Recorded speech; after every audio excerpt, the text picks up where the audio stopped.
Live TV S plus the number 1 news channel. बेखौफ दबंगों ने जेसीबी लगाकर गिराया गरीब महिला का घर। प्रशासन को खुली चुनौती देने वाली खबर है तहसील लालगंज के थाना उदयपुर के शिवतारा दर्रा ग्राम सभा की, जहां पर एक गरीब महिला जो कि अपने वृद्ध बीमार पिता के साथ अपने मकान में रहती थी, जिस मकान में वह रहती थी उसी मकान को दबंगों ने जेसीबी लगाकर गिरा दिया।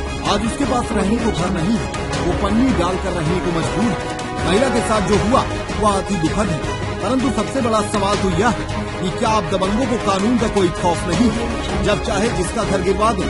और उससे भी बड़ा सवाल थाना अध्यक्ष को इसकी जानकारी होने के बाद भी प्रशासन मौन क्यों? पीड़िता को न्याय पाने के लिए दर दर भटकना पड़ेगा या उसके साथ इंसाफ होगा? क्या दोषियों को सजा होगी या ये कृत्य भी अतीत बनकर दफन हो जाएगा? सवाल कई है पर जवाब नदारद है। सर, तहसील के अंतर्गत गांव है पूरे श्रीराम, वहां पर एक महिला का घर गिरा दिया गया। इस प्रकरण में आप क्या कहना चाहेंगे? मामला हमारे संज्ञान में आया है।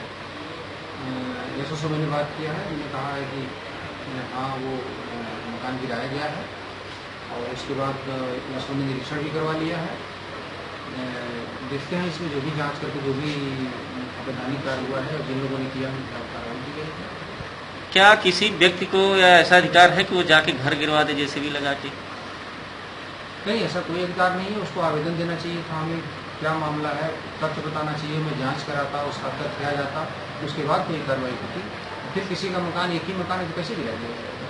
सर, आपके बिना परमिशन के यदि किसी के घर के ऊपर जेसीबी चलाई जाती है तो इस प्रकरण में जेसीबी मालिक के ऊपर क्या कार्रवाई की जाएगी? उसके ऊपर भी कार्रवाई की जाएगी। उसकी जांच वही तो मैं कर रहा हूँ ना, जांच करके देखूंगा कौन जेसीबी वाला था और किसने गिरवाया है, इस संबंध में क्या मुकदमा चल रहे थे, क्या मुकदमा है, तो कौन सा आदेश है, इस सारी तथ्यों की जानकारी करके और उसमें जैसे ये पीछे 26 तारीख की घटना है, लगभग 3 दिन बीत गए हैं, तो अभी कितना समय के बाद पीड़ित को न्याय मिल पाएगा, क्या कुछ अंदाजा? हमारे नॉलेज में अब आया है तो कम से कम 1 हफ्ता तो लग जाएगा। 1 हफ्ता या 3 दिन 4 दिन कम से कम जांच ऊपर आ जाए, उसके बाद कार्रवाई होगी। सर, लास्ट क्वेश्चन, महिला का आरोप है कि प्रशासनिक अधिकारियों द्वारा उसे थाने में बैठाया गया, ये प्रशासनिक अधिकारियों की चाल थी। इस पे एसडीएम लालगंज का क्या कहना है? नहीं, इस संबंध में अभी कोई जानकारी नहीं है। उनको थाने में बैठाया गया और उनकी जानबूझ के ऐसी कोई कार्रवाई की गई, लेकिन अगर ऐसी कोई बात है तो उनके खिलाफ भी कार्रवाई होगी कि उन्होंने जानबूझ के ऐसा किया और उनका घर गिरवा दिया। महिला के घर में कुछ शादी विवाह के सामान भी थे, अन्यत्र कुछ जो भी घरेलू सामान थे, इसके बारे में भरपाई क्या वाकई में हो पाएगी या फिर अवशासन मात्र ही रह जाएगा? नहीं, अगर उसके पास वही उतना, उसके पास गेहूँ चावल और चीज़ में शादी है तो बिल्कुल उसको आर्थिक सहायता भी दिलवाऊंगा। देखता हूँ क्या हो सकता है और उसकी पूरी मदद करेंगे। ना गुंडा ना गुंडई राज, जिस स्लोगन के साथ में भाजपा सरकार बड़ी तेजी से प्रदेश में अपनी सरकार बनाई थी और उसको लेकर योगी सरकार ने बहुत तेजी में काम भी किया था। लगातार धरपकड़ हो रही थी अपराधियों की और गुंडई पर लगाम लगाया जा रहा था। उससे संबंधित लगातार निर्देश दिए जा रहे थे क्षेत्राधिकारियों को, थाना अध्यक्षों को और पुलिस प्रशासन को इतना दिया गया था निर्देश की जिससे कि गुंडा और गुंडई पर ज्यादा से ज्यादा लगाम लगाई सके। लेकिन अभी आपको कुछ दिन पहले की मैं घटना दिखा रहा हूं, इस पर इस तरीके से यहाँ पर गुंडई देखने को मिली है कि ना किसी प्रकार के प्रशासनिक अधिकारी थे, ना किसी प्रकार का प्रशासनिक अधिकार था, फिर भी यहाँ पर डायरेक्टली आकर जेसीबी लगाकर एक मकान को धराशायी कर दिया गया। मकान ऐसा जिसमें परिवार रहता था और पीड़ित परिवार का कहना यह है कि हमारे इसके अलावा कोई मकान भी नहीं है। तो पीछे किसी से कोई ईर्ष्या भी नहीं थी, लेकिन जिन लोगों ने इसको ढहाया है वो लोग सिर्फ गुंडई के बल पर पीड़ितों का पूरा मकान जेसीबी लगा के ढहा दिए।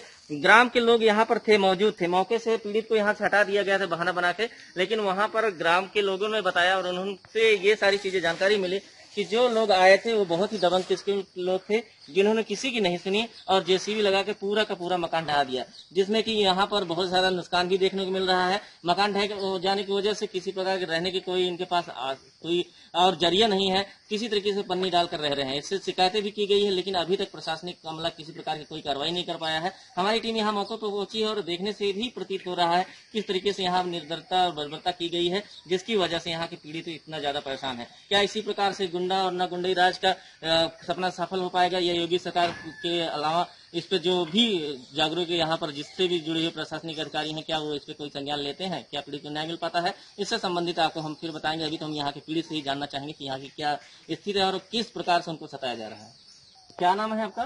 विमला देवी। और ये जो आपका मकान गिरा दिया गया था, क्या कारण था, किस वजह से मकान आपको गिराया गया? कारण यही था कि हम लोग घर में खाना बना रहे थे फिर जो है सोहन और रामपाल, उनकी पत्नी गुलाबा और हरकेश, ये दोनों आए और एक अजय नाम का एक गुंडा लगाते हैं अपने आप को, वो आए। उन्होंने कहा कि जो है मैं खाना बना रही थी, ये मेरे पिताजी हैं, इनको झांसे में बुला के बोला कि चलो जो है तुम्हें थाने से बुलावा है, कुछ समझौता करनी है। तो हमने कहा कि रुको, हम गांव का पूजा है, आज हम पूजा करके भगवान को चढ़ा दें तो हम चलें। कहे नहीं 2 मिनट में हम 4 चक्के में बैठो, मैं छोड़ देता हूँ। तो हमने कहा कि नहीं अभी नहीं। तो हमको जबरन लेके गए 4 चक्के में बिठा के, हमको 1 किलोमीटर थाना पड़ गया, तो वहीं पे हमको छोड़ दिए।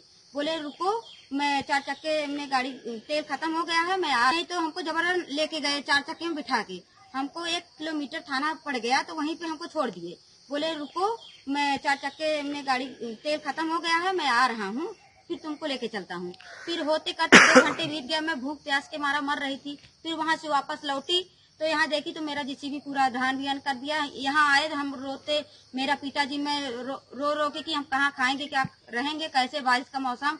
किसी तरह से हमें बगल में कड़े दिन का मकान है, वहीं पे एक छन जो है ऐसे मतलब पल्ली डाल के रह रहे हैं। मेरा अनाज और भूसा जो रखा हुआ है सब मेरा, जाके एक भैंस भी है, उसका भी घी और दूध सब इसी में मुंडा है। इसमें हमारे एक लड़के की शादी भी पड़ी थी, उसका भी जेवरात थे, कपड़े थे, सारा हमारा धराशायी इसी में बक्सा के ताला तोड़ के उसका कपड़ा और जेवरात सब मेरा गायब हो गया। 1 जुलाई की शादी पड़ी हुई थी। मौके पे आपके परिवार से कोई नहीं था यहाँ पे? मौके पे मेरे कोई नहीं था। हमको झांसे में तो मेरे पिताजी मैं थी, तो वहाँ थाने में ले जाके तो आपने इसकी शिकायत किसी से किया अभी तक? मैंने शिकायत जब थाने गई तो बोले कि जो है जाके देख के आओ तुम्हारा घर गिरा है कि नहीं। तो हमने आया यहाँ, फिर वापस गई तो उन्होंने कहा कि देखो, फिर वहाँ से 2 पुलिस आए, थोड़ी बहुत मेरी केस लिखे, बोले कि देखो जो मैं करना था मैं वीडियो करके ले जा रहा हूँ, दिखाऊंगा, बाकी जो मेरा करना था हो गया, तुम आगे से कार्रवाई करो। अभी तक आपको कोई कार्रवाई नहीं हुई यहाँ पर? अभी तक कोई कार्रवाई नहीं। जिनके खिलाफ आपने यहाँ पर FIR दर्ज करवाया था, उनकी कोई धरपकड़ हुई कि नहीं? कुछ नहीं, अभी कुछ नहीं। वो जो मुजरिम गिराया आज तक यहाँ पे दिखा ही नहीं पड़ा। कब की बात है ये हमारी 26 तारीख की बात है। घटना को लगभग 3 दिन से ज्यादा होने को है और अभी तक पीड़ित के कहतानुसार किसी प्रकार की कोई कार्रवाई नहीं हुई, किसी प्रकार की FIR दर्ज नहीं हुई, जबकि नामजद FIR दिया गया है। पता है कि किसने मकान गिराया है, किसने मकान ढाया है, लेकिन पुलिस प्रशासन अभी कोई कार्रवाई नहीं कर रही है। आने वाले समय में क्या इस पर कोई कार्रवाई होती है या इसको ऐसे ही ढुलमुल रवैये से छोड़ दिया जाएगा, ये देखने वाली बात होगी। लेकिन जिस तरीके से ये यहाँ पर ढीलापन देखने को मिल रहा है प्रशासन का, उससे तो यही प्रतीत हो रहा है कि पीड़ितों को न्याय मिलना असंभव सा नजर आ रहा है। हर जगह इसी प्रकार से लगातार वारदातें हो रही हैं, जिसपे कार्रवाई न होने की वजह से अपराधियों के हौसले बुलंद होते जा रहे हैं और जिससे लगातार प्रदेश में और प्रतापगढ़ खासकर जिले में आपराधिक घटनाएं ज्यादा हो रही हैं। कैमरामैन राजेंद्र के साथ में हकेश्वर से लाइव टीवी एक्सप्रेस। घटनास्थल से ब्यूरो हरिकेश चौरसिया की रिपोर्ट।